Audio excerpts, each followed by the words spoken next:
ఈరోజు లేఖనములలో దానియేలు గ్రంథం 1వ అధ్యాయం 8వ వచనాన్ని మనం చదువుకుంటున్నాము. రాజు భుజించు భోజనమును పానము చేయి ద్రాక్షరసమును పుచ్చుకొని నన్ను అపవిత్రపరచుకొనకూడదని దానియేలు ఉద్దేశించి అనేటువంటి మాట మనకు కనబడతా ఉంది. దేవుని యొక్క వాక్యం అనేక విషయాలను, అనేక మర్మాలను దీనిలో ఉన్నటువంటి గ్రంథాల ద్వారా 66 పుస్తకాల ద్వారా దేవుడు తెలియజేస్తూ ఉన్నాడు. దేవుడికి మహిమ కలుగును కాక. దేవుని వాక్యంలో ప్రతి మాట కూడా పరిశుద్ధమైనది, అనుసరింపదగినది, మన జీవితాల్ని మార్చగలిగినది. ఎవరైనా తమ జీవితాల్ని మార్చుకోవాలి అని అనుకుంటే మొదటిగా దేవుని వాక్యాన్ని చూజ్ చేసుకోవాలి, అంటే కోరుకోవాలి. దేవుని వాక్యం ఎలాంటి మనిషినైనా మారుస్తుంది. ఇప్పుడు మనం ఇప్పుడైతే దేవుణ్ణి నమ్ముకుని ఇలా ఉన్నాము. ఒకవేళ మనం దేవుణ్ణి నమ్ముకోకపోతే మనం లోకంలో చాలా భయంకరమైన వ్యక్తులుగా ఉండేవారుమేమో. దేవుడి వాక్యము మనతో మాట్లాడింది కాబట్టి మన హృదయాల్ని మనం మార్చుకోగలిగాము. కానీ మనసులను కానీ హృదయాలను కానీ మార్చుకోలేని వారు లోకంలో చాలామంది ఉన్నారు. అట్లాంటి వాటి కొరకు మనము బలంగా ప్రార్థన చేయాలి.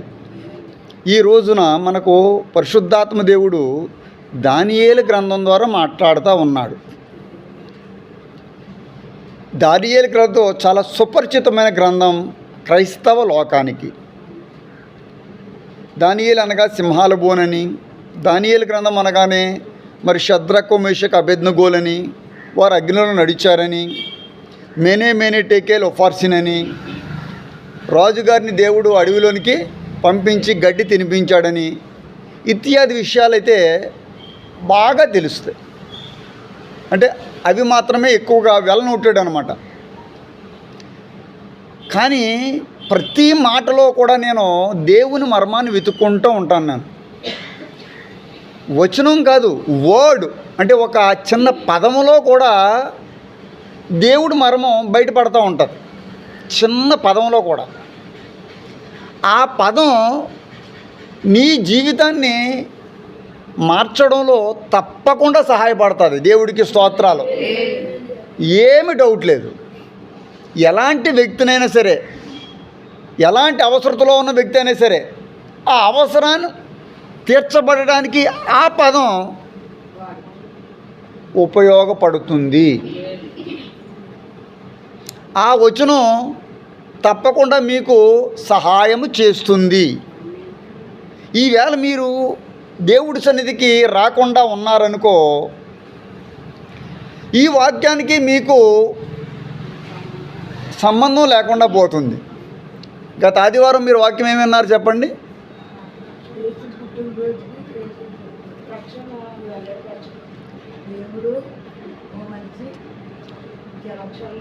ఒక్క వచనంలోనే మనకు Christmas, Good Friday, Judgement Day అనేవి వచ్చేవి. నేనే చెప్పుకోవాలి, అప్పుడు నేను చెప్పుకోవాలి, ఇప్పుడే నేను చెప్పుకోవాలి.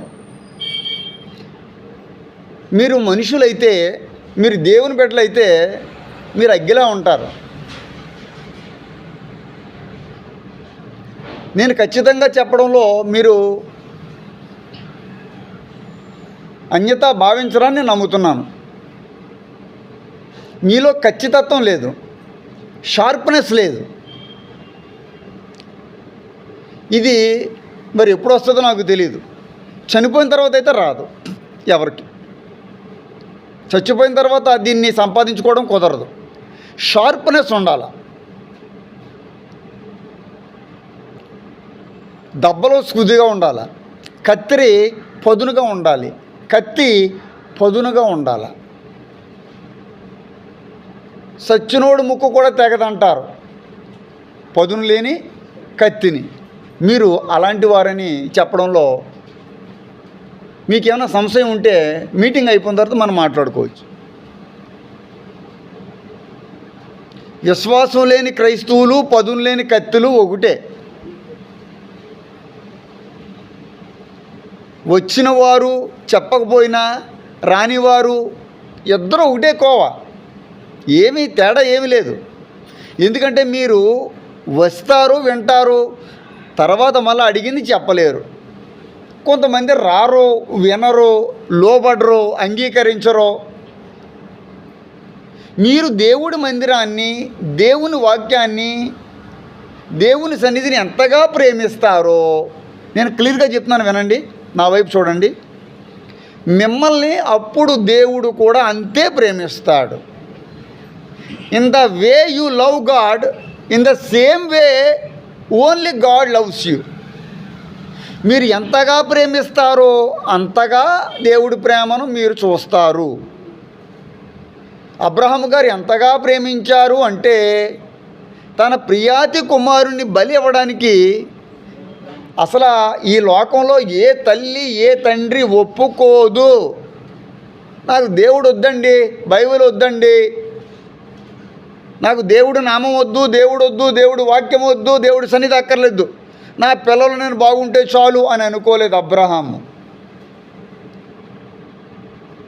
విశ్వాసులకు తండ్రి అయిన అబ్రహాము దేవుడి కొరకు ఇంక పిల్లలు మించింది ఏముంటుంది?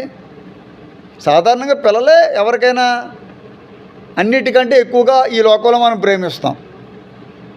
అలాంటి పిల్లల్ని, అలాంటి పిల్లవాడిని దేవుడు తన బలికి ఇమ్మన్నప్పుడు అతడు మరుమాట మాట్లాడకుండా ముందుకు వచ్చాడు అంటే అతడు ఎంతగా ప్రేమించాడు అనే విషయం నువ్వు గ్రహించకపోతే నీరు లేని బావితో నువ్వు సమానం. ఈ రోజును రాజు భుజించు భోజనమును పానము చేయు ద్రాక్షారసమును పుచ్చుకొని తన్ను అపవిత్రపరచుకొనకూడదని, అపవిత్రపరచుకొనకూడదని అంటే అపవిత్రత అనేది ఉంది ఈ లోకంలో. అపవిత్రత అనేది ఉంది. కొన్ని తింటే అపవిత్రత వస్తాయి, కొన్ని చేస్తే అపవిత్రత కలుగుతుంది, కొన్ని చూస్తే అపవిత్రత వస్తాయి, కొన్ని మాట్లాడితే అపవిత్రత వస్తాయి, కొన్ని వింటే అపవిత్రాత్మ, నిన్ను అపవిత్రము చేసే ఆత్మ, నిన్ను అపవిత్రము చేసే ఆహారం ఎన్నున్నాయి లెక్క పెట్టుకోండి. నేను మళ్ళీ చెప్తున్నాను, నేను ఎలా అనకూడదు కానీ పిల్లలకైతే మేము లెక్చరర్గా ఉన్నప్పుడు ఒళ్ళు దగ్గరగా పెట్టుకుని పాఠం వినవా అని చెప్తాం. కొంతమంది ప్రిన్సిపాల్స్ ఏం చెప్పేవారు తెలుసా, లెక్చరర్స్కి ఒళ్ళు దగ్గర పెట్టుకుని పాఠాలు చెప్పండి మేస్టారో, వాళ్ళతో వెటకారాలేంటి అని ప్రిన్సిపాల్స్ అనేవారు. నా జీవితకాలంలో ఎప్పుడు అనిపించుకోలేదు. నేను ఇతర మేస్టర్లనే అన్నాను తప్ప నేను ఎవరి చేత అనిపించుకోలేదు. ఒకవేళ నువ్వు అనిపించుకుంటే అది నీ ప్రాబ్లం. ఒళ్ళే కాదు, మనసు కూడా దగ్గర పెట్టుకోవాలి. ఎందుకంటే వాక్యం నిన్ను ఏదైనా చేయగలదు, వాక్యం నీకు ఏమైనా చేయగలదు. జాగ్రత్తగా చెప్పండి, నేను చెప్తున్న మాటలు, నీకు ఏమైనా చేయగలదు, నిన్ను ఏదైనా చేయగలదు. ఏమైనా చేయగలదంటే నువ్వు ఏది అడిగితే అది చేయగలదు. నువ్వు వినకపోతే నిన్ను ఏదైనా చేయగలదు. నిన్ను కలిచేయగలదు, నిన్ను పడగొట్టగలదు, నిన్ను నశింపచేయగలదు. వాక్యం రెండంచెల అని తెలిసిండి కూడా నీకు వాక్యం మీద దృష్టి లేదంటే, చదువు సంధ్య లేనటువంటి ఆవిడ మాటలు చెప్తే నేను చాలా సంతోషపడుతూ ఉంటాను. నా జీవితంలో ఇలాంటి వారు ఉంటే చాలు అనుకుంటూ ఉంటాను.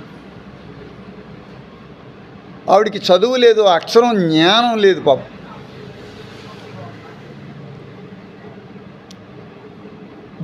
ఆవిడేం పొగుడుతలేదు. ఆవిడికి ఇవ్వవలసిన గిఫ్ట్ దేవుడే ఇవ్వాలి. మనం ఇస్తే సరిపోదు, మనం ఇవ్వలేము. ఎవరిని నేను ఇక్కడ పొగడను, ఎవరిని ఇక్కడ నేను ద్వేషించను. వాక్యంతో బుద్ధి చెప్పడమే నా పని. వాక్యం చేత మీరందరూ కడుక్కోవాలనే నా ఉద్దేశం. ఈ మధ్యాహ్నం అపవిత్రత అనే పదం మీ ముందు దేవుడు పెట్టాడు. అపవిత్రత మనుషులను అపరాధులుగా చేస్తుంది. అపరాధులు చివరికి నశించిపోతారు అనే విషయం పరిశుద్ధ గ్రంథం వివిధ లేఖనాలలో మీకు చూపిస్తుంది. నేను కూడా మీకు చూపించగలను. మనం పాట పాడతాం, అపరాధిని యేసయ్యా కృప చూపి బ్రోవుమయ్యా, అపరాధిని యేసయ్యా కృప చూపి బ్రోవుమయ్యా, నెపమెంచకయ నీ కృపలో, నెపమెంచకయ నీ కృపలో అపరాధములను క్షమించు,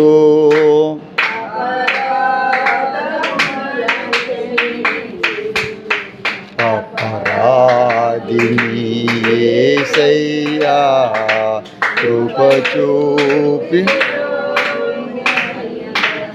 అపరాధిని యేసయ్యా కృప చూపి బ్రోమయ్యా, సిలువాకు నిన్ను నే కొట్టితే,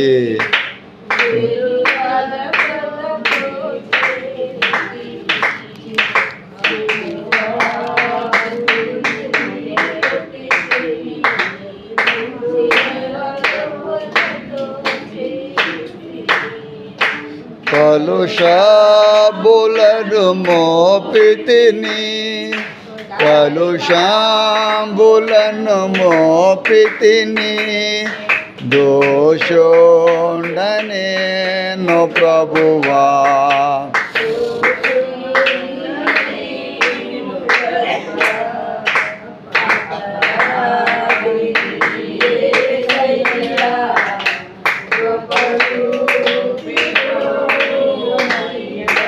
ఇర్మియా గ్రంథం 51వ అధ్యాయము 5-6 వచనాలు చూస్తున్నప్పుడు 5వ వచనం కింద ఇశ్రాయేలు పరిశుద్ధ దేవునికి విరోధముగా తాము చేసిన అపరాధముతో వారి దేశము నిండి ఉన్నది. నా వైపు చూడండి అందరూ. ఇశ్రాయేలు పరిశుద్ధ దేవునికి విరోధముగా తాము చేసిన దేంతో అపరాధముతో వారి దేశము నిండి ఉన్నది. మీరు దాని దోషములలో పడి నశింపకుండునట్లు బబులోనులో నుండి పారిపోవుడి, మీ ప్రాణములను రక్షించుకొనుడి. ఇది యెహోవాకు ప్రతీకార కాలము. అపరాధాల గురించి వాక్యం ఏం చెప్తుందో చూసుకో. తాము చేసిన అపరాధముతో వారి దేశము నిండిపోయి ఉన్నది. యెహోవా ప్రతీకార కాలము.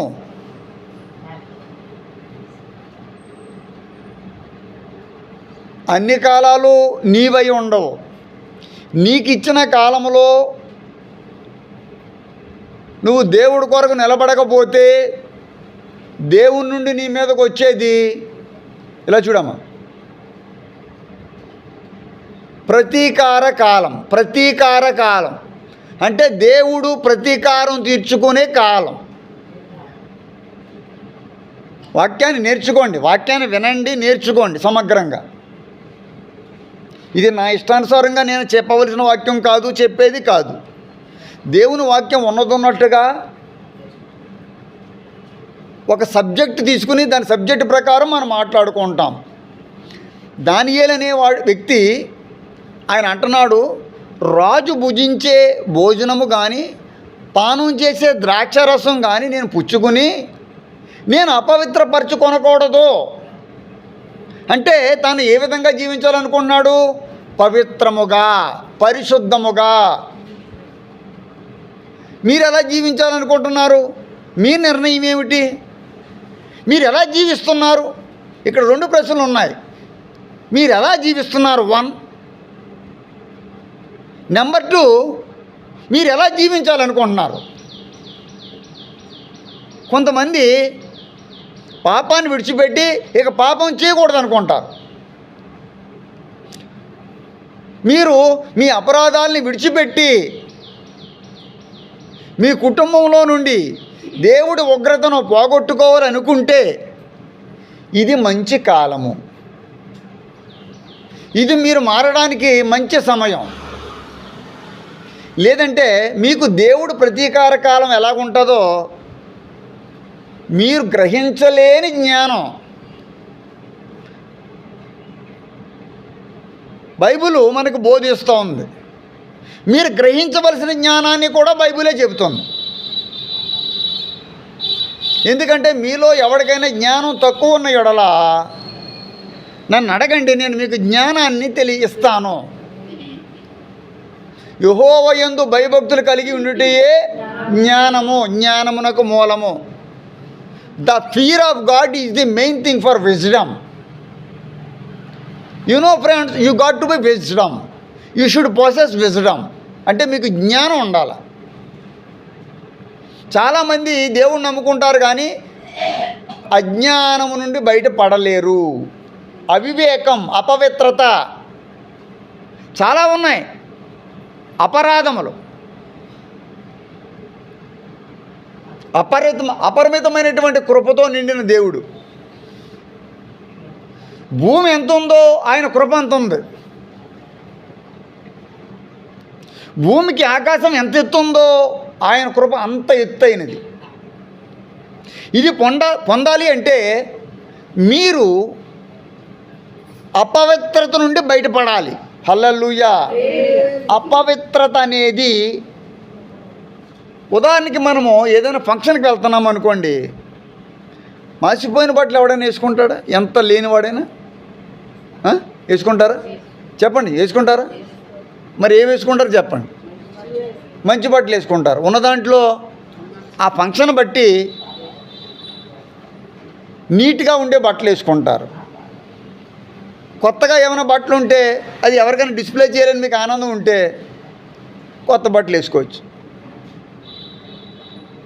ఒక మంచి ఫంక్షన్కి వెళ్ళేటప్పుడు పవిత్రమైన బట్టలు, మంచి అందమైన బట్టలు వేసుకునే మీరు దేవుళ్ళలోకి వచ్చిన తర్వాత ఇంకా అపవిత్రమైన వస్త్రాలతో మీరు ఉండకూడదు కదా.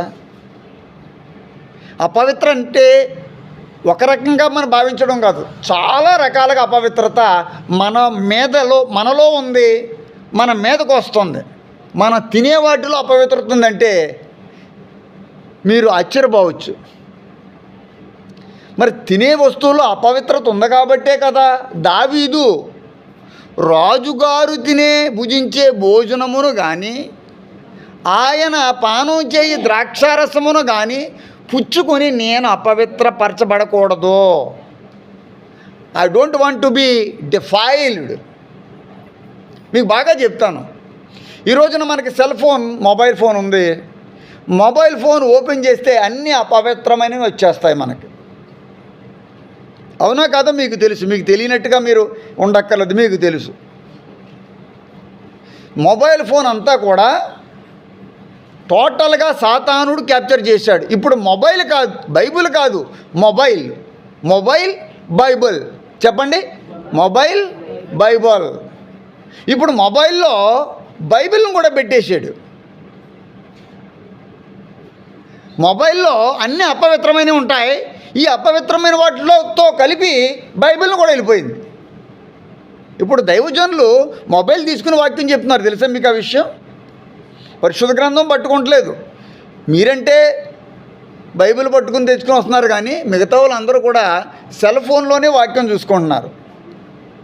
ఇదే సెల్ ఫోన్లో ఇంకేమున్నాయి? లోకంలో ఉన్న విషయాలు, అపవిత్ర అంతా దాంట్లోనే ఉంది. ఒక కాన్సెప్ట్ ఇవాళ మీరు నేర్చుకుంటున్నారు. ఆ కాన్సెప్ట్ను బట్టి మీ మనసు మిమ్మల్ని గద్దిస్తే తప్పకుండా ఆ అపవిత్ర నుండి మీరు బయటపడితే మీరు ఎంతగా దీవించబడతారంటే ఖచ్చితంగా దానియేలుని దేవుడు దీవించినట్టుగా మిమ్మల్ని దీవించడానికి 100కు 100% నేను హామీ ఇస్తాను.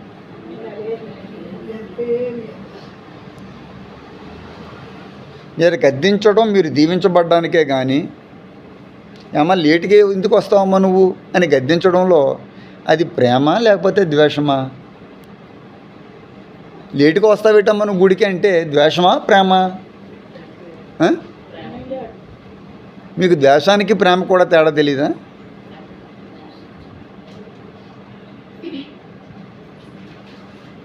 నువ్వు దేవుడి మందిరం మానేయటం నీకు శాపగ్రస్తం అని చెప్పడం ద్వేషమా ప్రేమ? ఏంటమ్మా చెప్పండి, అందరూ చెప్పండి అమ్మా. అపవిత్రత పరిశుద్ధ గ్రంథంలో, ఈ ఇర్మియా గ్రంథంలో దేశం అట దేంతో నిండిపోయిందట? అపవిత్రతో, అపరాధముతో వారి దేశము నిండిపోయి ఉంది. విలాపవాక్యాల్లో ఇదే ఇర్మియా భక్తుడు 1:22 అంటాడు. పక్కనే ఇర్మియా పక్కనే విలాపవాక్యాలు ఉంటుంది. 1:22లో సింపుల్గా నేను చేసిన అపరాధములను బట్టి, ఎంత క్లియర్గా మాట్లాడుతున్నాడు చూడండి. నేను చేసిన ఎటువంటి వాటిని? అపరాధములను బట్టి దేవునికి మహిమ కలుగును గాక. వారి చేసిన దుష్కార్యములన్నీ నీ సన్నిధి నుండును. నేను బహుగా నిట్టూర్పులు విడుచుచున్నాను, నా మనసు కృంగిపోయాను. తర్వాత నేను చేసిన ఉందమ్మా, మన సొంతంగా ఏమైనా కల్పించామా? నేను చేసిన అపరాధములను బట్టి నీవు నాకు చేసినట్లు వారికిని, అంటే నేను చేసిన అపరాధాలను బట్టి అతను ఏం పొంది ఉంటాడు?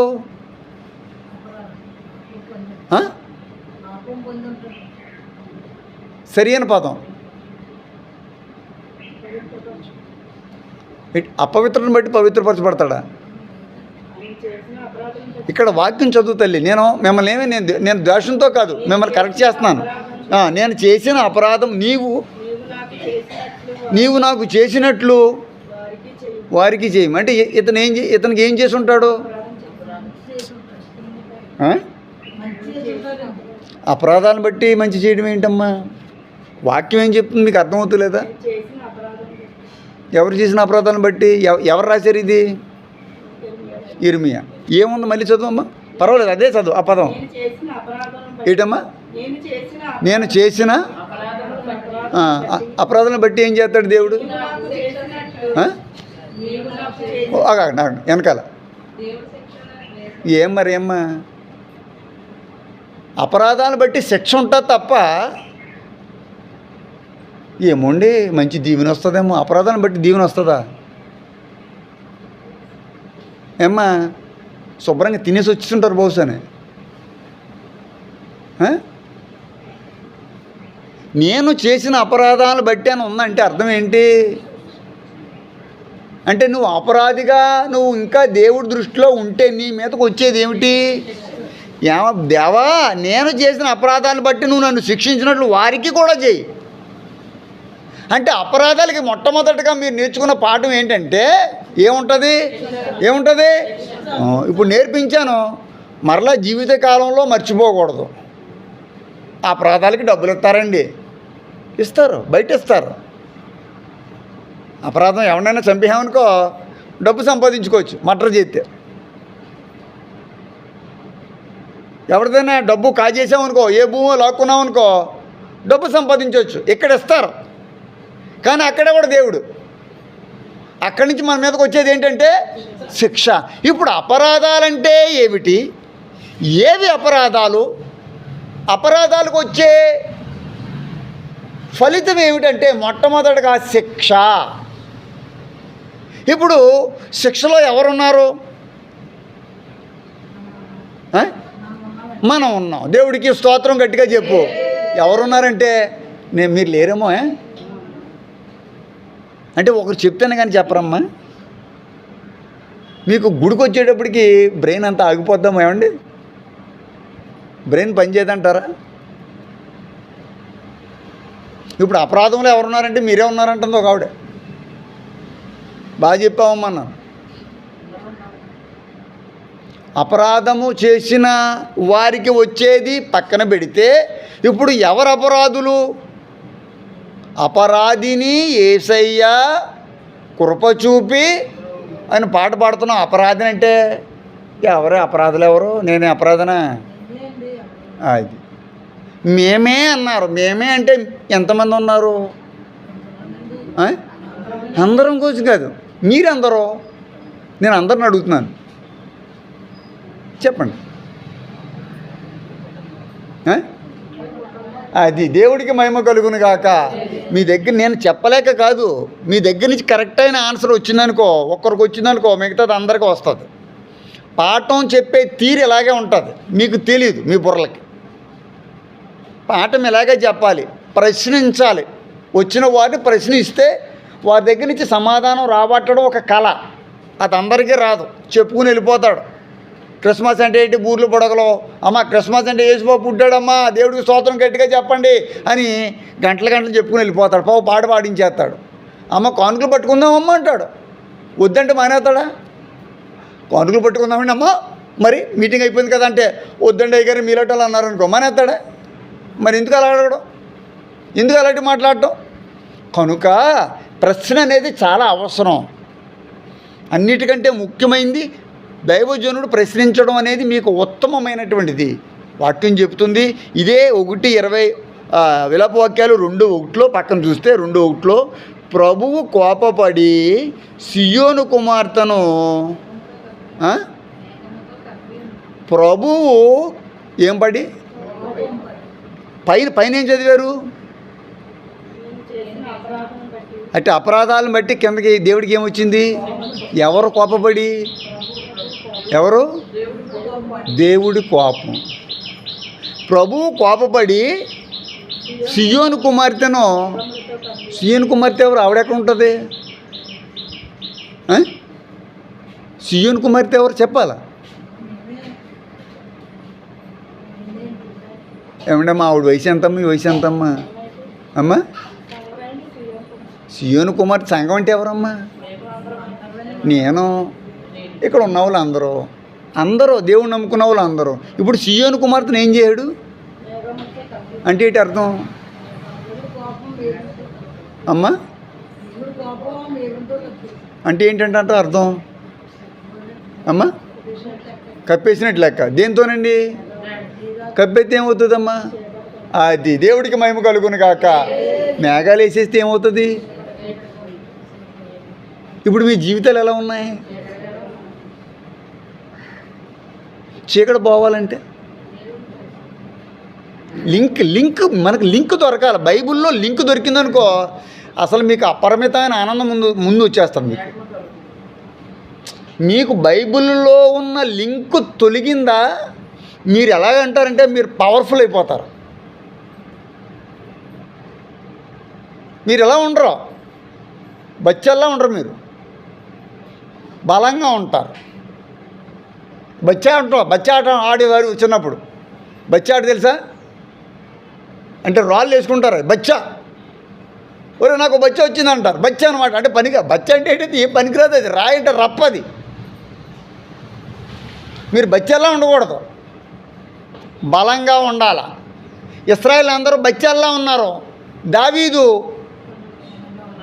బలంగా లేడు, బలమైన పని చేశాడు. దేవుడికి స్తోత్రం. బలవంతుడేం కాదు. మిగతా వాళ్ళతో పోలితే ఏం బలవంతుడు కాదు.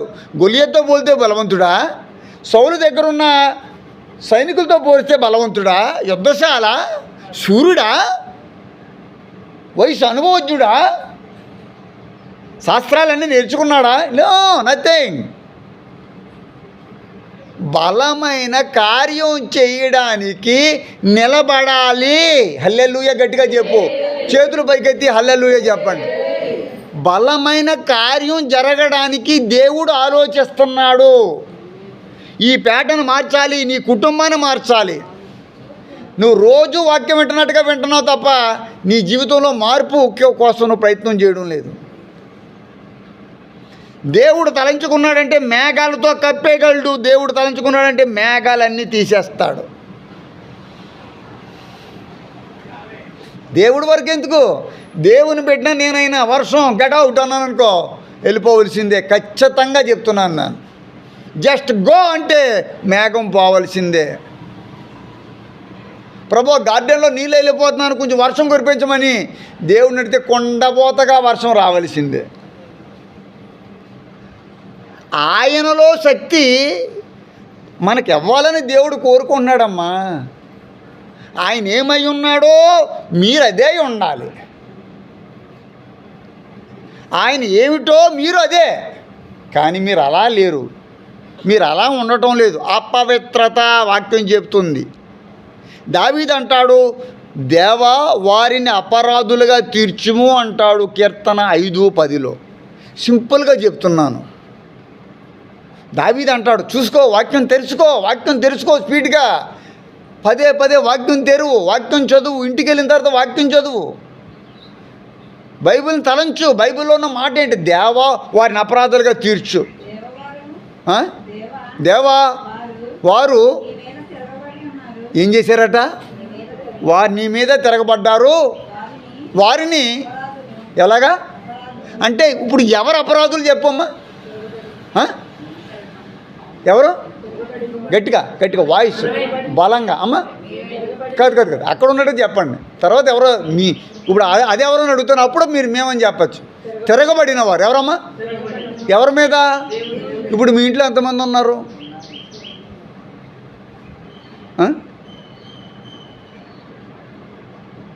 మీరు అనుకుంటున్నారు నేనేం తిరగబడతలేదు దేవుడి మీద, దేవుడు అంటే నాకు చాలా ప్రేమ, దేవుడిని నేను ఎంతగానో ఆరాధించుకున్నాను, ఓకే అని మీరు అనుకుంటున్నారు.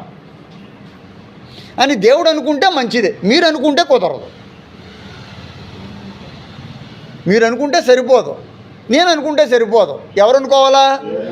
నన్ను బాగా ఈవిడ ప్రేమిస్తుందని ఆయన అనుకోవాలి.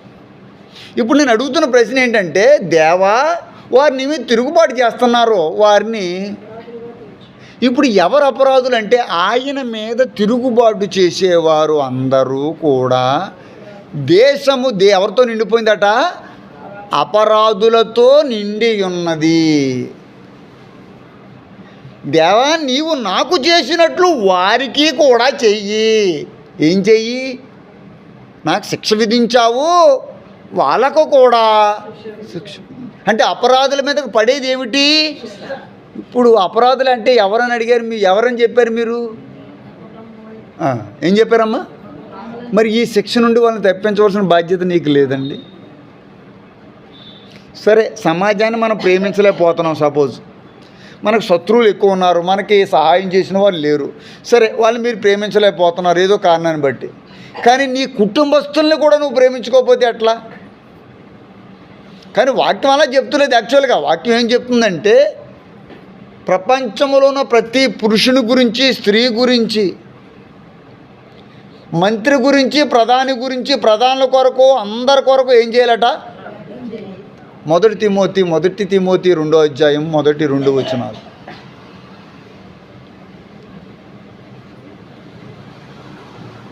నీకు అంత భారం ఉందా? దేశం అపరాధులతో నిండిపోవడం వలన కాలాలన్నీ మారిపోయాయి.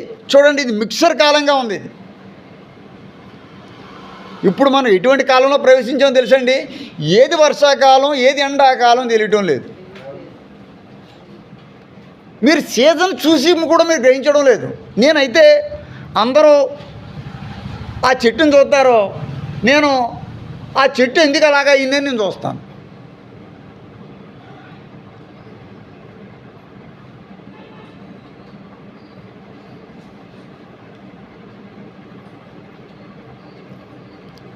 మనము మన థింకింగు, మన థింకింగ్ వే మారిపోవాలి. దేశం అపరాధులతో నిండిపోయిందండి. మన దేశం ఇది తిరుగుబాటు చేస్తున్నటువంటి ప్రజల మధ్యలో మనం ఉన్నాం. తిరుగుబాటు, వారు తిరుగుబాటు చేశారు, వారి మీద శిక్ష విధించు దేవా, వారిని అపరాధులుగా తీర్చు. ఎందుకంటే వాళ్ళు నీ మీద ఏం చేశారు? యెహోవా మీద తిరుగుబడి. వాక్యం చెప్తుంది. నంబర్స్ అంటే సంఖ్యాకాండము 5వ అధ్యాయము 6వ వచనంలో ఈ మాటను మీరు చూడగలరు. నీవు ఇశ్రాయేలీయులతో పురుషుడు కానీ స్త్రీ కానీ యెహోవా మీద తిరుగుబడి మనుషులు చేయు పాపములలో దేనినైనను చేసి అపరాధులు మగునప్పుడు. తీసారా వాక్యం? కనబడిందా? ఒకసారి చదవమ్మా. ఎవరు ఎవరు నీవంటే ఎవరంటారు? అది అలా సమాధానం చెప్పాలి. మోషేతో అంటున్నాడు దేవుడు, నీవు ఇశ్రాయేలుతో అమ్మా పురుషుడే కానీ అలా స్త్రీలేనే కానీ యెహోవా మీద తిరుగుబడి తిరుగుబడి మనుషులను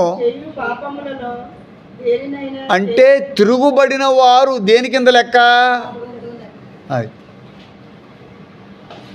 నువ్వు దేవుడి మీద తిరుగుబాటు చేస్తున్న నీ కుటుంబ సభ్యులు దేవుడి దృష్టిలో పాపులుగా ఉంటారు, మర్చిపోవద్దు. పాపుల మీదకి వచ్చేది ఏమిటో తెలుసా? శిక్ష. ఇది నీ శ్రేయస్సును కోరి చెప్తున్నాను. నేను విమర్శించడం లేదు, నేను ద్వేషించడం లేదు. వాక్యపు మూలాల్లోనికి వెళ్ళినప్పుడు, వాక్యపు అంతరానికి లోపలికి వెళ్ళినప్పుడు విషయం తెలుస్తుంది. వాళ్ళ గురించి నువ్వు శ్రద్ధగా, అపరాధాలు పోతే మనిషికి గొప్ప ఆనందం లభిస్తుంది, గొప్ప భవిష్యత్తు ఉంటుంది, గొప్ప జీవితం అతను చూడగలడు. You should not defile your self. నిన్ను నువ్వు అపవిత్రపరుచుకోకూడదు. తిండి ద్వారా మనిషి అపవిత్రతలోకి వెళ్ళిపోతాడు. నిద్ర ద్వారా మనిషి అపవిత్రతలోకి వెళ్ళిపోవడానికి అవకాశం ఉంది. ఆలోచన ద్వారా మనిషి అపరాధులు అవ్వడానికి అవకాశం ఉంది. ఆలోచన, ఎవరైనా ఆలోచించుకోవడం, దేన్నైనా ఆలోచించుకోవడం, వాళ్ళకి చెడు జరగాలని ఆలోచించుకోవడం, వాళ్ళు చచ్చిపోవాలని ఆలోచించుకోవడం. చెడు ఆలోచన మనిషిని అపరాధులుగా చేస్తుంది. నువ్వు తినే తిండిని నువ్వు జాగ్రత్తగా చూసుకోకపోతే అపవిత్రత నీలోనికి వెళ్ళిపోతుంది. నీవు దేవునికి సంబంధించిన మాటలు వినకుండా లోకానికి సంబంధించిన మాటలు వింటే ఏమైపోతావో తెలుసా? అపరాధి అవుతావు. దేవుడు చెప్పిన మాట, అమ్మా ఆదాము అవ్వ మీరు ఆ పండు తినవద్దు, మిగతా అన్నీ తినండి, అది దేవుడి మాట. ఎవరి మాట? దేవుని మాట. సాతాను మాట, అమ్మా ఆదాము అవ్వ ఆ పండును చూశారా, ఆ పండును కోశారా, ఆ పండును తిన్నారా? చూపించింది, కోయిపించింది, తినిపించింది. అసలు మనిషి మొట్టమొదటిగా అపరాధం ఎక్కడైపోయాడంటే తిండి ద్వారానే. అంటే తిండి కూడా మనిషిని, ఇప్పుడు తిండి వల్లనే కదా మనిషికి షుగరు, బీపు, థైరాయిడ్. టేబుల్ సాల్ట్ వచ్చిన తర్వాత బీపీలు వచ్చేసాయి.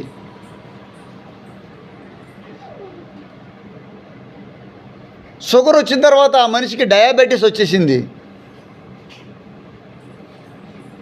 ఆయిల్ వలన మనిషికి ఓబేసిటీ వచ్చేసింది. తిండి వల్లనే కదా మరి రోగం వచ్చింది. అమ్మ తిండి వల్లనే కదా.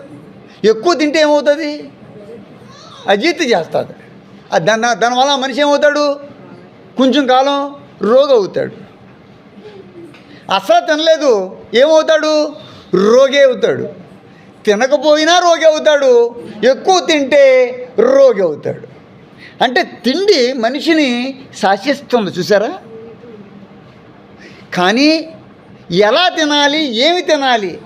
రాజు భుజించు భోజనమును పానం చేయి ద్రాక్షారసమును తన్ను తిని పుచ్చుకొని అపవిత్రపరచుకోనకూడదని దానియేలు ఆ అధికారిని పట్టుకొని బతిమలాడుతున్నాడు. యెహోవా మీద తిరుగుబాటు జరిగినప్పుడు జరిగినటువంటి క్రియలు 5, 6 మరి సంఖ్యాకాండంలో మీరు చూశారు. ఇంకా దావీదు కీర్తనలో దావీదు అంటాడు 34:21లో, నీతిమంతును ద్వేషించు వారు అపరాధులుగా ఎంచబడుదురు. మీరు అపరాధులుగా ఎప్పుడు అవుతారంటే నువ్వు తినకూడదు తిన్నప్పుడు అపరాధి అవ్వడానికి అవకాశం ఉంది. దేవుడి మీద తిరుగుబాటు చేసినప్పుడు నువ్వు అపరాధి అవుతావు. వాక్యం తెరవండి. ఉందా? ఏముందమ్మా అక్కడ? 34:21లో కీర్తన గ్రంథం. సంహరించును. నీతిమంతుణ్ణి ఏం చేస్తారు? ఎవరు? ఒకసారి చదివేసిన తర్వాత మళ్ళీ మళ్ళీ బైబిల్ మళ్ళీ నా వైపు చూడండి. ఒకసారి చదివేసిన తర్వాత నా వైపు చూడండి. నీతిమంతుని ద్వేషించేవారు, నీతిమంతుడు ఎవరు? దేవుడే. నీతిమంతుడు లేడు కదా, వేరే ఎవరు లేరు కదా. నీతిమంతుడు ఎవడు? మరి మీరు నీతిమంతులు కదా? మీకు తెలియని విషయం ఏంటంటే దేవుడుని ఆశ్రయించిన వారిని దేవుడు నీతిమంతులుగా తీరుస్తాడు. ఇప్పుడు మిమ్మల్ని ఎవరైనా ద్వేషిస్తే వాళ్ళు ఏమవుతారో తెలుసా? మీరు మాట్లాడకుండా ఉండాలి మరి ఆ సమయంలో. ఎప్పుడు? అది వాళ్ళు ద్వేషిస్తున్నప్పుడు నువ్వు ద్వేషించడం మొదలెడితే అంటే ఇంక వాళ్ళకి ఇంకేం పడదు, చెల్లు అయిపోయినట్టు మీ ఇద్దరికి. చేతుల పైకైతే దేవుడికి స్తోత్రం చెప్పు. అంటే మనకేం కావాలండి ఇప్పుడు? ఆ మాటను బట్టి మీరు నేర్చుకోవాల్సింది ఏంటి? ఎవరైనా మిమ్మల్ని ద్వేషిస్తుంటే మీరు ఏం చేయాలి? ఇంకమ్మా ఓపిక పట్టి ఉండాలి. ఇంకమ్మా మీకు ఆ ఓర్మ ఉందా? ఇప్పుడు దేవుడు మందిరానికి చాలామంది వస్తున్నారు, మిమ్మల్నే కాదు, ఈ వీడియో ఛానల్ చూస్తున్న ప్రతి ఒక్కరికి ఈ మాట అడుగుతున్నాను. ఓర్మ ఎవడికుందండి? ఓర్పు ఎవడికుంది? దేన్ని ఓర్చుకోలేకపోతున్నాడు ఎవడో. నువ్వు బాగుంటే ఓర్చుకోలేకపోతున్నారు, తోబుట్టులు బాగుంటే ఓర్చుకోలేకపోతున్నారు. అమ్మా మనం బాగా తిని బాగుంటుంటే, బాగా తిరుగుతుంటే, జలసాగా బాగా తిరుగుతున్నావేట ఓయ్ అంటాడు ఒకడు. మరి చచ్చిపోమంటావు ఏంటి అన్నాను మనం. ఏమి లేదు, ఓర్పు ఎవరికి కూడా లేదు. మనం దేవుని బిడ్డలం కాబట్టి మీరు ధరించవలసిన దుస్తులు దీన వస్త్రాలు. ఎటువంటి వస్త్రాలండి? మీరు దీన వస్త్రాలు వేసుకుని మీ దీనత్వాన్ని ప్రదర్శిస్తేనే ఇక్కడ వాక్యం చెబుతున్నట్టుగా వారు అపరాధులు అవుతారు, నీవు నీతిమంతుడు అవుతావు. హల్లెలూయా. నీతిమంతునికి దేవుడిచ్చే ఆశీర్వాదాలు చాలా ఉన్నాయి, కానీ అపరాధికి దేవుడు అతని మీదకి తీసుకొచ్చేది శిక్ష.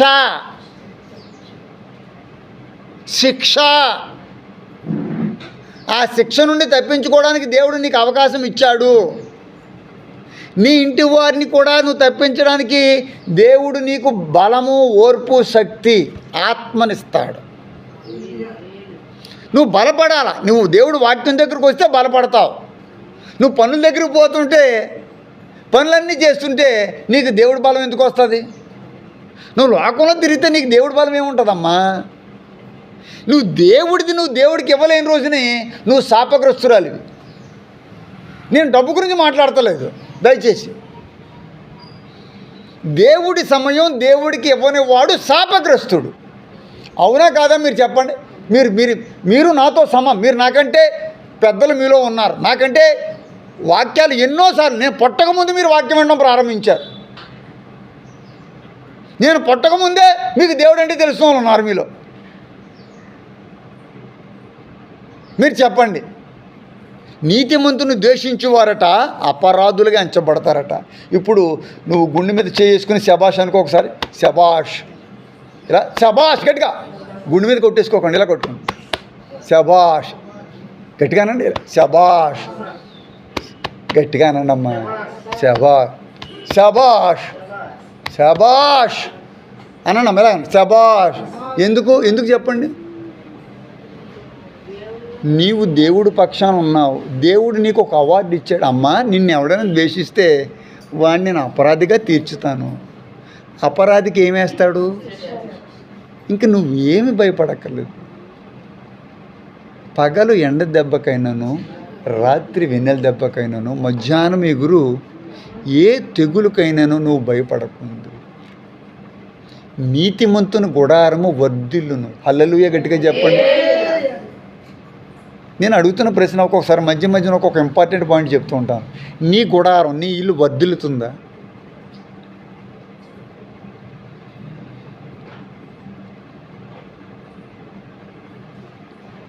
ఈ ప్రశ్నకి సమాధానం నువ్వు ప్రతిరోజు వేసుకోవాలి. నా గుడారం వర్ధిల్లడం లేదేమిటి? నా గుడారం వర్ధిల్లాలి అంటే, నా గుడిసె వర్ధిల్లాలి అంటే, నా ఇల్లు వర్ధిల్లాలంటే, నా మేడ వర్ధిల్లాలి అంటే, నా పెంకుటిల్లు వర్ధిల్లాలి అంటే, నా చిన్న ఇల్లు వర్ధిల్లాలి అంటే ఏం చేయాలి ప్రభువా? చిన్న ప్రార్థన చేసుకోవడానికి ఏముందండి? అన్నం వండుకోవడానికి గంటన్నర సేపు పడుతుంది, అన్నం తినడానికి ఒక అరగంట పడుతుంది. ఒక ప్రార్థన చేసుకోవడానికి ఏముందండి? పోనీ కుదిరితే మనసులో అయినా చేసుకో, పోనీ కుదిరితే ప్రయాణంలో అయినా చేసుకో. కానీ ప్రార్థన చేస్తున్నావంటే నువ్వు ఎలా ఉండాలి తెలుసండి? ఇక నీవు దేవుడి చేతి మీద ఆ వస్తువుని పెట్టాల, అంతలా ఉండాలి. నీ ప్రార్థన ఆయన స్వీకరించినట్టుగా నీవు ఒక కన్ఫర్మిటీకి రావాలని ప్రభు పేరట మీకు తెలియజేస్తూ ఉన్నాను. నువ్వు ప్రార్థిస్తే నా దగ్గరికి కొంతమంది వస్తారు, వాళ్ళు ఏదో చెప్తారు, నేను తర్వాత వాళ్ళు కనబడతాను. అమ్మా ఏంటమ్మా ఎలాగుంది, ఏంటి నీ పరిస్థితి ఏంటంటే, మీకు చెప్పాను కదా అయ్యగారు, ఇక మళ్ళీ నేను దాని గురించి ఆలోచించలేదు. దాన్ని ఏమంటారు తెలుసండి? కన్ఫర్మేషన్. అంటే ఇంక మీకు చెప్పాను అంటే జరుగుతుంది. మీరు చెప్పారంటే దేవుడికి మహిమ కలుగునుగాక. కన్ఫర్మిటీ. మీరు అలాగా మీ ప్రార్థన దేవుడికి అందించాల. దేవుడు అందుకునేది పూజా సామాగ్రి, ఆర్తకపూరం, అగరబత్తులు కాదు. ప్రార్థన అనే ధూపం, చేతులు ఎత్తడం అనే నైవేద్యం. హల్లెలూయా. ఏమెత్తాలా? మీరు చేతులు పైకి ఎత్తరు, ఇలాగంటది ఒక ఆవిడ, ఇలాగంటది ఒక ఆవిడ. ఎలాగా చేతులు పైకి ఎత్తడం అంటే హల్లెలూయా. ప్రార్థన అనే ధూపం నువ్వు వెయ్యాలి. నువ్వు కూడా అగరబత్తులు వెలిగించాలి. ఏ అగరబత్తులు అంటే ప్రార్థన. అంటే ప్రార్థన అనేది ఏంటన్నమాట? ఇప్పుడు అగ్ని మండుచున్నది, అగ్ని మండుతుంది కానీ పొద కావడం. అగ్ని మండాల. వాక్యం చెబుతుంది చక్కనటువంటి మాట, నీతిమంతుని ద్వేషించేవారు అపరాధులుగా ఎంచబడతారు. లేవీకాండం 4వ అధ్యాయం 12వ వచనంలో అధికారి చెయ్యరాని పనులు చేసి వాళ్ళు ఏమయ్యారట? అపరాధులు అయినట్టుగా లేఖనం చెబుతుంది. దీని గురించి వివరణ ఎక్కువ ఇవ్వలేము, కానీ ఈ లేవీకాండం 4:12లో ఆనాటి అధికారులు ఏం చేశారట? చెయ్యరాని పనులు చేసి వాళ్ళు ఏమయ్యారట? అపరాధులు అయ్యారట. తినకూడనివి తింటే ఏమవుతారు? అపరాధులు అవుతారు. చెయ్యకూడనివి చేస్తే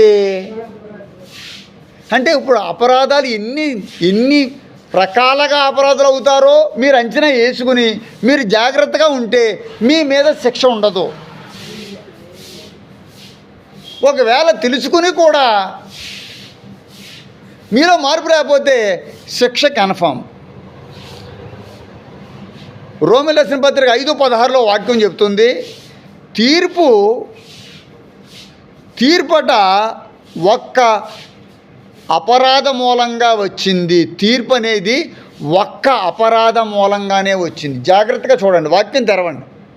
నేను కొంచెం సావధానంగా వాక్యం చెప్తున్నాను, కొంచెం సమయం ఉంది కాబట్టి మీరు తొందరపడక్కర్లేదు. వాక్యం తెరవండి. 5:16లో ఏముంది? తీసారా? ఏముంది?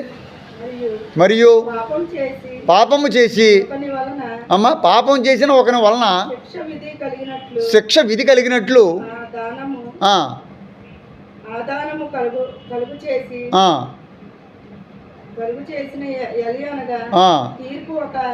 తీర్పు ఒక అపరాధ మూలంగా అంతే చాలమ్మా. ఇప్పుడు తీర్పు ఎందుకు వస్తుంది? ఇందాక అపరాధాల వల్ల ఏమొస్తుందని చెప్పాను? శిక్ష. ఇక్కడేముంది? తీర్పు. హల్లెలూయా. చేతులు పైకెత్తి హల్లెలూయా. మరి తీర్పులోకి ఎందుకు వెళ్ళడం? శిక్ష ఎందుకు మన మీదకి? నీ శిక్షను భరిస్తే మళ్ళీ నువ్వు శిక్ష భరించడం ఎందుకు? ఆయన తీర్పు తీర్చబడ్డాడు మన కొరకు, ఇంక మళ్ళీ మనం తీర్పు తీర్చబడ్డం ఎందుకు? దేవుడిని నీతిమంతుడిగా తీర్చాలనుకుంటున్నాడు, నీతిమంతురాలుగా మార్చాలనుకుంటుంటే మరలా నీ మీదకి ఎందుకు ఆ శిక్ష, ఆ దోషం? తీర్పు ఒక్క అపరాధం మూలంగా. ఎంత మూలమైన వాక్యాలు చూసారా? ఎక్కడి నుంచి ఎక్కడికి వెళ్ళాం? దానియేలు దగ్గర నుంచి రోమిలియస్ దగ్గరికి వచ్చాం. అతను అంటాడు, అమ్మో నేను తింటే అపరాధిని అవుతాను. అపరాధులు ఒక్క తిండి వల్లనే కాదు, మత్తు వలన, నిద్ర వలన, అల్లరి చేష్టల వలన, ఆటపాటల వలన, చెయ్యకూడని పనుల వలన ఉందా? ఇందాక లేవు చెయ్యకూడని పనులు. అతడు ఆ మందసాన్ని, పడిపోయిన మందసాన్ని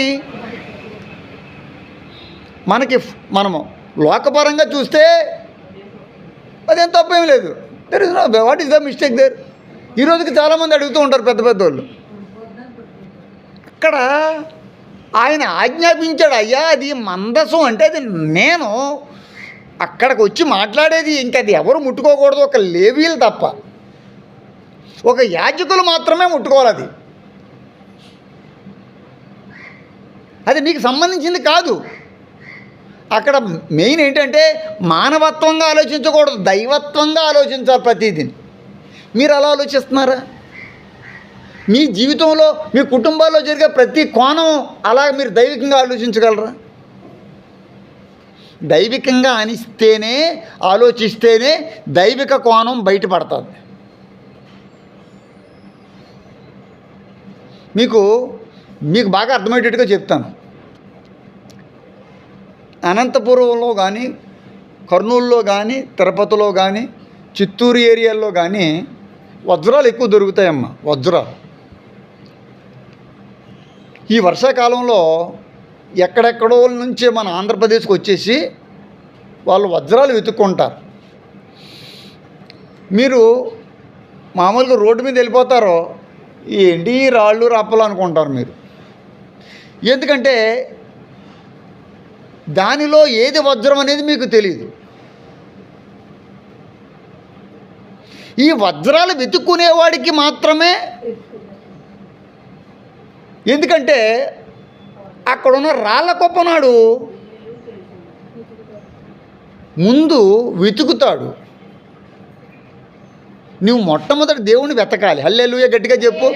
చేతుల పైకెత్తి దేవుడికి స్తోత్రం బలంగా.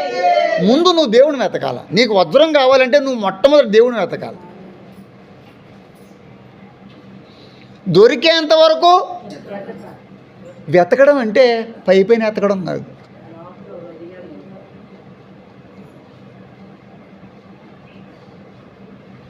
దొరికేంత వరకు వెతకడం. ఆ వ్యక్తి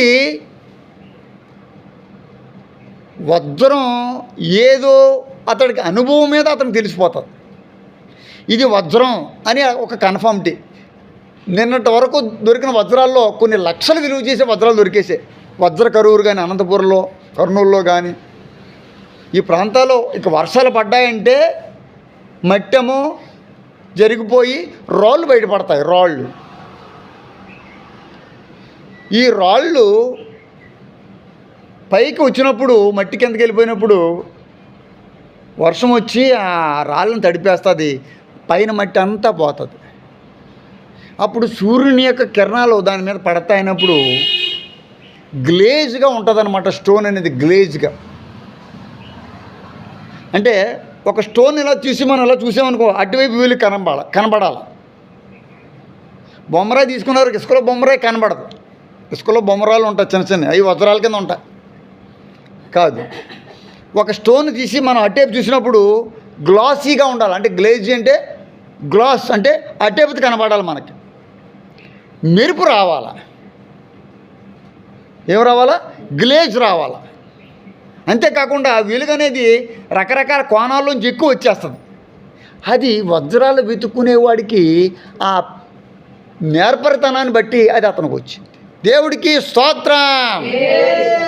ప్రార్థనలో నీకు నేర్పరితనం ఉంటే అమూల్యమైన వజ్రాలు, దేవుడిచ్చే వజ్రాలు ఇంకా గొప్పవి చాలా ఉన్నాయి.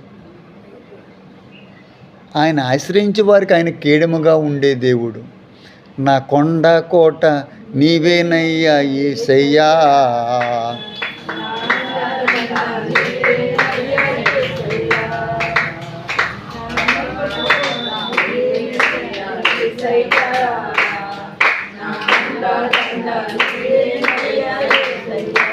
యేసయ్యా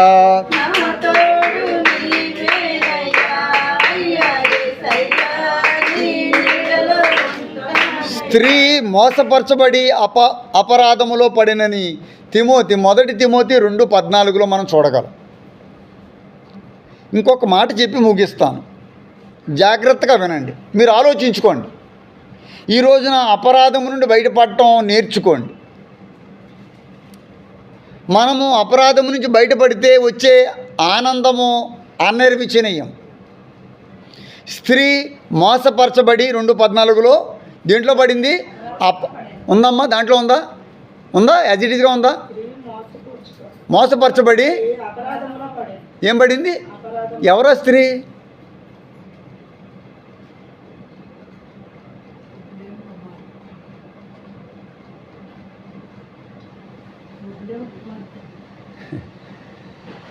ఎవరో స్త్రీ?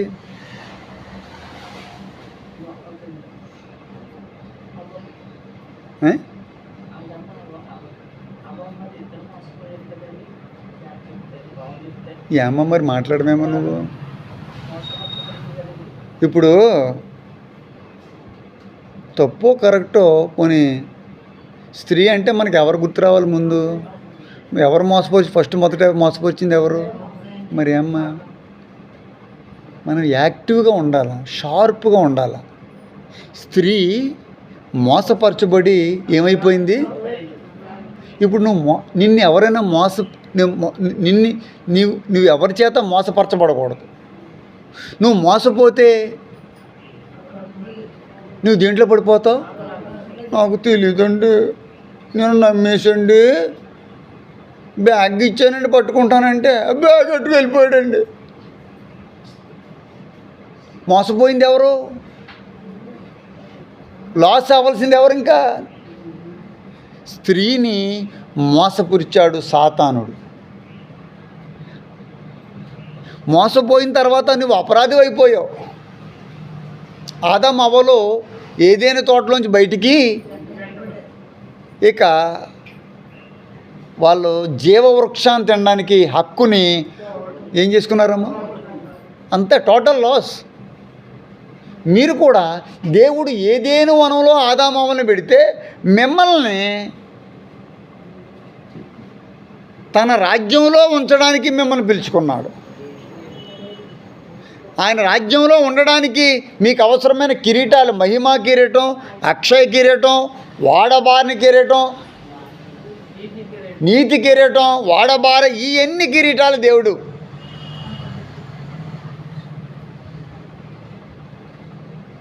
ఆయన అపరాధిగా తీర్చబడ్డాడు, ఆయన శిక్షించబడ్డాడు. చివరిగా ఒకే ఒక మాట చూపించాలని ఆశపడుతున్నాను.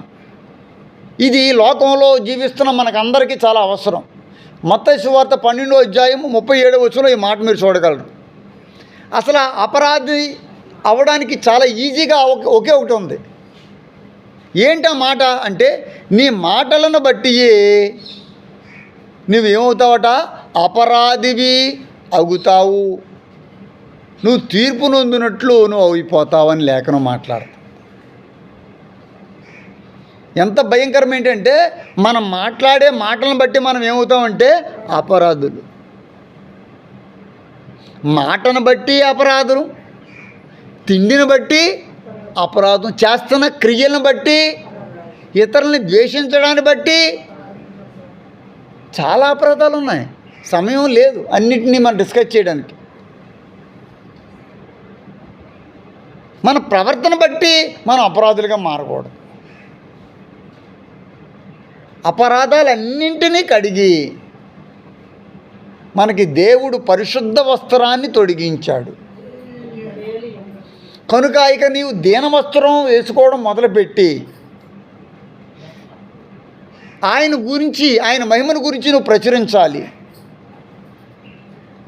ఆయన నీ కొరకు చేసిన త్యాగాన్ని గురించి మాట్లాడాలా. You should speak with people about God, the love of God, about the crucifixion of Lord. దేవుడి గురించి మాట్లాడాలా. మా ఆయనండి ఏం వస్తాడండి, రాత్రి 11ంటికి వస్తున్నాడండి తాగేసి, ఈ మాటలు చెప్తున్నారు. తినడానికి తిండి కూడా లేదండి, ఈ మాటలు చెప్తున్నారు. ఏమన్నా అప్పులు బాగా పెరిగిపోయి ఈ మాటలు చెప్తున్నారు. ఏమన్నా మా ఇంట్లో చచ్చిపోయిందండి, ఆ మాటలు చెప్తున్నారు. అన్ని మాటలు చెప్తున్నారు. ఎవరి మాట చెప్పరు? ఒక్కసారి బాగా ఆలోచించుకోండి. నీ నోటి మాటలను బట్టియే నువ్వు అపరాధిగా తీర్చబడతావు. చాలా భయంకరమైన మాట. ఆయన అపరాధాలన్నీ మోసేసి తీసేసినా కూడా నువ్వు మళ్ళీ అపరాధం చేసుకుంటున్నావు. తిండి విషయంలో జాగ్రత్తగా ఉండాలి. ఎక్కువ తినకూడదు. ఉదాహరణకి పాత నిబంధన గ్రంథంలో మీకు తెలుసో తెలీదో,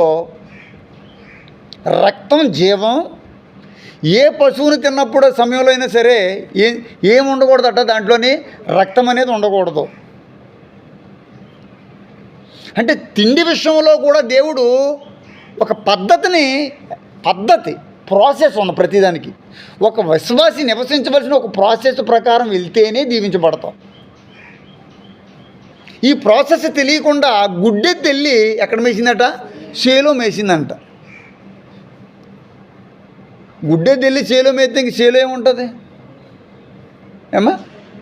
అమ్మా మొత్తం ఖాళీ అయిపోద్ది కదా. తర్వాత దానికి ఏం పడతాయి? దెబ్బలు పడతాయి. ఎందుకు? తినేసింది కాబట్టి. ఊరుకుంటాడా ఆ రైతు? ఎవడు ఊరుకుంటాడు? నువ్వు ఊరుకుంటావు, నేను ఊరుకుంటాను. ప్రాసెస్ ఉండాలి. ప్రతి విశ్వాసి ఒక ప్రాసెస్ పాటించాలి. ఒక నియమం, ఒక నిబద్ధత. దేవుడు మందిరానికి వచ్చినప్పుడు నీ ప్రవర్తన జాగ్రత్తగా చూసుకొని లేదా? మరి అది నియమం కాదా? అటు ఇటు చూడక అంటే ఏంటి? దేవుడి మందిరంలో అటు ఇటు చూడకూడదు, మళ్ళీ బయటికి వెళ్ళి అటు ఇటు చూడొచ్చా? అటు చూడు, అదిగో ఆ బుద్ధి జ్ఞానం తెలుగునిచ్చే వృక్షఫలాల్ని తినకపోవడం ఏంటని చూపించింది. అది చూపిస్తే చూసింది అవ్వ, చూసింది తిన్నది అపరాధిగా నిలబడవలసి వచ్చింది. ఎవరు ఏది చూపించినా చూడకూడదు. దేవుడు చూపించిన దాన్ని మీరు చూడాలి. దేవుడు చూపిస్తున్నది మీరు పొందాలి. మీ దేవుడు మీ కొరకు, మన కొరకు నీతి కిరీటం దాచి ఉంచాడు. అంతము వరకు సహించువాడు ధన్యుడమ్మా. దేవుడి బిడ్డలు ఎలా ఉంటుందంటే, దేవుడి బిడ్డలకి ఎక్కువ నమ్మకం, విశ్వాసం అనేది ఎప్పుడు పోకూడదు. ఎవరి మీద మనం అసహ్యపడకూడదు. ఎవరిని విమర్శించకూడదు. నువ్వు విమర్శిస్తే వాళ్ళు అపరాధులు అవ్వరు. వాళ్ళకి నిజంగా నువ్వు దెబ్బ కొట్టాలనుకుంటే నువ్వు సైలెంట్గా ఉండాలి. వాళ్ళకి దెబ్బ పడాలనుకోండి, నువ్వు సైలెంట్గా ఉంటే వాళ్ళు అపరాధులు అవుతారు. ఎందుకంటే నువ్వెవరు? నీతిమంతులు. వాక్యం ఏం చెప్పింది ఇందాక? ఏముందమ్మా? నీతిమంతుల్ని ద్వేషించేవారు అపరాధులుగా ఎంచబడదు. అపరాధం మీదకి వచ్చేది ఏంటి? శిక్ష కదా. దేవుడు శిక్షిస్తే ఎలా ఉంటుంది? నేను చాలామందిని చూశాను అలాగ. అంటే నేను గొప్ప గురించి చెప్పుకోవడం కానీ ఇంకా అవి చెప్పకూడదు కాబట్టి, ఇంక మట్టికి చెప్పకూడదు కాబట్టి, అది మళ్ళీ దేవుడి దృష్టిలో తప్పు అవుతుంది కాబట్టి నేను చెప్పడం లేదు. Silence is gold. నువ్వు నిశ్శబ్దంగా ఉండటం నేర్చుకోవాలి. నీకు ఓర్పు ఎక్కువ అవసరం. భర్త ద్వేషిస్తున్నా, కుటుంబస్తుల్ని ద్వేషిస్తున్నా, బంధువుల్ని విమర్శిస్తున్నా, వీధిలో వారు, ఊర్లో వాళ్ళు నిన్ను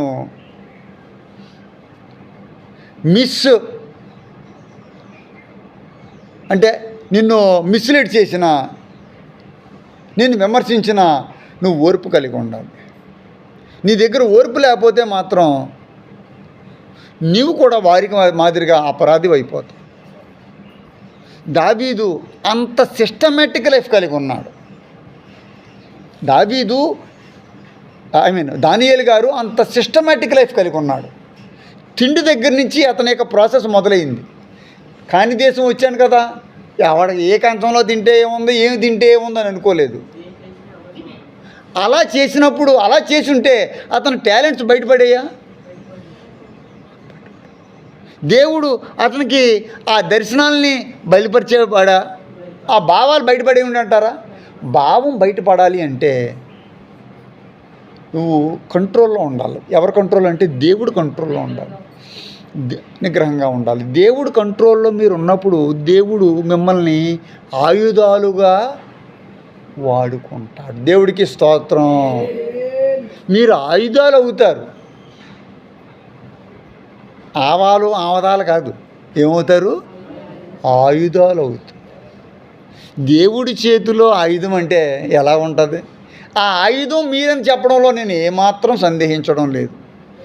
దేవుడు యుద్ధం చేసినప్పుడు ఆయన చేతిలో ఉన్న ఆయుధాలు దావీదును వాడుకున్నాడు. ఎలాంటి వారిని వాడుకున్నాడో మీరు ఆలోచించుకోండి బాగా. ఒక గొలియాతును చంపడానికి దేవుడు దావీదుని వాడుకున్నాడు. దావీదు రాయిని వాడుకున్నాడు, దేవుడు దావీదుని వాడుకున్నాడు. హల్లెలూయా. నీవు ఏం వాడుకుంటున్నావు? నిన్ను దేవుడు ఎలా వాడుకుంటున్నాడు నువ్వు ఆలోచించాలా. నువ్వు దేవుడి కొరకు వాడబడుతున్నావా? ఈరోజు వాడబడ్డావా?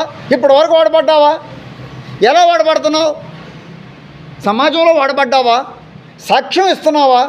పాటలు పాడుతున్నావా? నీ ఇంట్లోంచి ప్రార్థనా ధూపం బయటకు వస్తుందా? నీ మంచం దగ్గర ప్రార్థన చేస్తున్నావా? నీ చాప మీద ఉండి ప్రార్థన చేస్తున్నావా? 4:35 లిగిస్తాను సుమారుగా నేను. 4 గంటల 35 నిమిషాలు.